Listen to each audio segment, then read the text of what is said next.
नमस्कार विद्यार्थी मित्रांनो, स्वागत आहे तुमचं स्मार्ट स्टडी या आपल्या एज्युकेशनल यूट्यूब चॅनलवर। मित्रांनो, आपण पाहत आहोत की प्रत्येक एक्झाममध्ये समानार्थी शब्दावरती 1 ते 2 मार्क्ससाठी प्रश्न विचारले जात आहेत।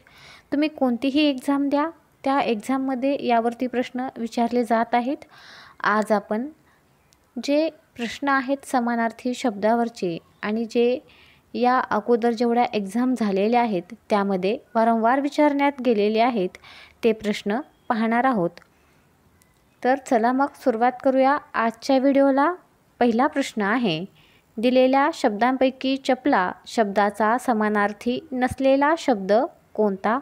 लक्षात ठेवा, इथं नसलेला असं म्हटलेलं आहे, त्यामुळे तर विद्युलता, सौदामिनी आणि वीज हे तिन्ही शब्द चपला या शब्दासाठी समानार्थी शब्द आहेत आणि स्त्री हा शब्द चपला या शब्दासाठी समानार्थी शब्द नाही आहे, म्हणून या प्रश्नाचं उत्तर असेल स्त्री।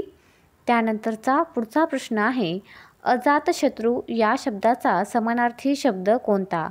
तर अजातशत्रू या शब्दाचा समानार्थी शब्द आहे कोणाशीही शत्रुत्व नसलेला। यानंतरचा पुढचा प्रश्न आहे, भारी या शब्दाचा समानार्थी शब्द ओळखा। तर इथं भारी नसून भार्या टायपिंग मिस्टेक झालेली आहे, त्याबद्दल माफ करा। तर भार्या या शब्दाचा समानार्थी शब्द आहे, तर भार्या म्हणजेच पत्नी। त्यानंतर सव्यापसव्यय या शब्दाचा समानार्थी शब्द लिहा। तर सव्यापसव्यय म्हणजे नसती उठाठेव। त्यानंतरचा पुढचा प्रश्न आहे, अंबर या शब्दासाठी समानार्थी शब्द ओळखा। तर अंबर या शब्दासाठी समानार्थी शब्द आहे आकाश।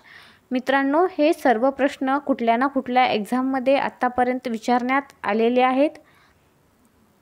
त्यानंतरचा पुढचा प्रश्न आहे, मधुकरचा समानार्थी शब्द ओळखा। तर मधुकर या शब्दाचा समानार्थी शब्द आहे भ्रमर, त्यालाच आपण भुंगा असं देखील म्हणतो। त्यानंतर उपभोग या शब्दाला समानार्थी शब्द द्या। तर उपभोग म्हणजे ऐहिक सुख। पाणीग्रहण याचा समानार्थी शब्द कोणता? तर पाणीग्रहण याचा समानार्थी शब्द आहे विवाह। त्यानंतर गडणी या शब्दाला समानार्थी शब्द कोणता?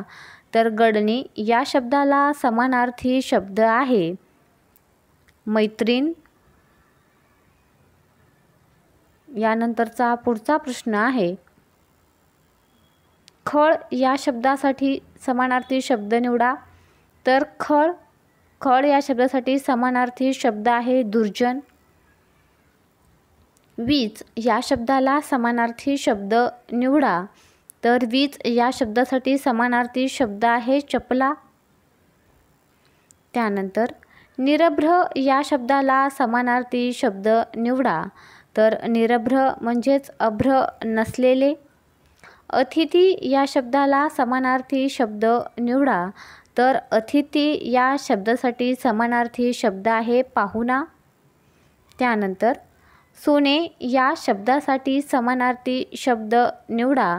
तर सोने या शब्दासाठी समानार्थी शब्द आहे हेम। यासाठी जे इतर शब्द आहेत तेही माहीत असणं अतिशय आवश्यक आहे। तर सोने या शब्दासाठी कांचन, हेम, हिरण्य, कनक आणि सुवर्ण हे समानार्थी शब्द आहेत, हेही लक्षात ठेवा। त्यानंतरचा पुढचा प्रश्न आहे, प्रदोष शब्दास समानार्थी असलेला शब्द कोणता? तर प्रदोष म्हणजे पहाटेचा समय। यानंतरचा पुढचा प्रश्न आहे, दुटांगी या शब्दाला समानार्थी शब्द ओळखा। तर दुटांगी म्हणजे 2 पाय असलेला। बोलभांड या शब्दाला समानार्थी शब्द ओळखा। तर बोलभांड या शब्दाचा समानार्थी शब्द आहे बोलता बोलता भांडणारा। त्यानंतर पक्ष शब्दाला समानार्थी शब्द ओळखा। तर पक्ष म्हणजेच बाजू। यानंतर पंक्ती प्रपंच या शब्दात समानार्थी शब्द ओळखा. तर पंक्ती प्रपंच या शब्दाला समानार्थी शब्द आहे पक्षपातीपणा. यानंतर दिलेल्या शब्दांपैकी पृथ्वीचा समानार्थी शब्द कोणता? तर पृथ्वीसाठी समानार्थी शब्द आहे वसुंधरा. पृथ्वीसाठी जे इतर समानार्थी शब्द आहेत तेही माहीत असणं अत्यंत आवश्यक आहे, कारण या शब्दावरती वारंवार प्रश्न विचारण्यात आलेले आहेत. तर पृथ्वीसाठी आपण इतर समानार्थी शब्द पाहू. त्यामध्ये धरती, धरणी, वसुंधरा, धरित्री, भू, भूमी, धरा, मही, क्षमा आणि रसा. लक्षात ठेवा, क्षमा, रसा हे जे अनोळखी शब्द आहेत ते लिहून घेतलं तरी लक्षात राहतील. मही, क्षमा, रसा, भू, भूमी, धरित्री, धरती, धरणी, वसुंधरा आणि धरा हे पृथ्वीसाठी समानार्थी असणारे शब्द आहेत. त्यानंतर पुढचा प्रश्न आहे, रत्नाकर या शब्दासाठी समानार्थी शब्द कोणता? तर रत्नाकरसाठी समानार्थी शब्द आहे समुद्र. आपण पाहिलं असेल की हाही प्रश्न खूप वेळा परीक्षेला विचारण्यात आलेला आहे. तर यासाठी आणखी जे समानार्थी शब्द आहेत तेही पाहणं अत्यंत गरजेचं आहे. तर रत्नाकर म्हणजेच समुद्र या शब्दासाठी आणखी जे समानार्थी शब्द आहेत ते आहेत सिंधू, सागर, उदधी, अंबुधी, पयोधी, जलधी, वारीराशी, रत्नाकर आणि अर्णव. हे जे शब्द आहेत ते समुद्र या शब्दासाठी समानार्थी शब्द आहेत. प्रश्न विचारण्याची तुम्ही पद्धत पाहू शकता की समुद्र या शब्दासाठी न विचारता रत्नाकर या शब्दासाठी आपल्याला प्रश्न विचारण्यात आलेला आहे. याचप्रमाणे असंही विचारलं जाऊ शकतं की वारीराशी या शब्दासाठी समानार्थी शब्द कोणता? तर वारीराशी म्हणजेच समुद्र, अर्णव म्हणजेच समुद्र. त्याचप्रमाणे अंबोधी, पयोधी, जलधी हे शब्द देखील समुद्र या शब्दासाठी समानार्थी शब्द आहेत. यानंतरचा पुढचा प्रश्न आहे, खालील समानार्थी शब्दसमूहाबद्दल चुकीची जोडी शोधा. तर पहिलं जे ऑप्शन आहे त्यामध्ये अनल, विस्तव, पावक, अन्नी आणि वहिनी हा ऑप्शन नंबर 1 बरोबर आहे. त्यानंतर घर, सदन, भवन, ग्रह, आलय हे देखील बरोबर आहे. त्यानंतर अमृत, सुधा, पियुष, रस. तर रस हा शब्द इथं चिरंजीवी, सुधा आणि पियुष अमृतासाठी हे समानार्थी शब्द आहेत पण बाकीचे नाहीत, म्हणजेच ऑप्शन नंबर 3 ही चुकीची जोडी आहे. त्यानंतर वीट या शब्दास समानार्थी असलेला शब्द ओळखा. हा प्रश्न तलाठीमध्ये देखील विचारण्यात आलेला आहे. तर वीट या शब्दासाठी समानार्थी शब्द आहे तिटकारा. मधुर या शब्दाचा समानार्थी असलेला शब्द ओळखा. तर मधुर या शब्दासाठी समानार्थी शब्द आहे गोड. बुद्धी या शब्दाचा समानार्थी असलेला शब्द ओळखा. तर बुद्धी या शब्दासाठी समानार्थी शब्द आहे मती.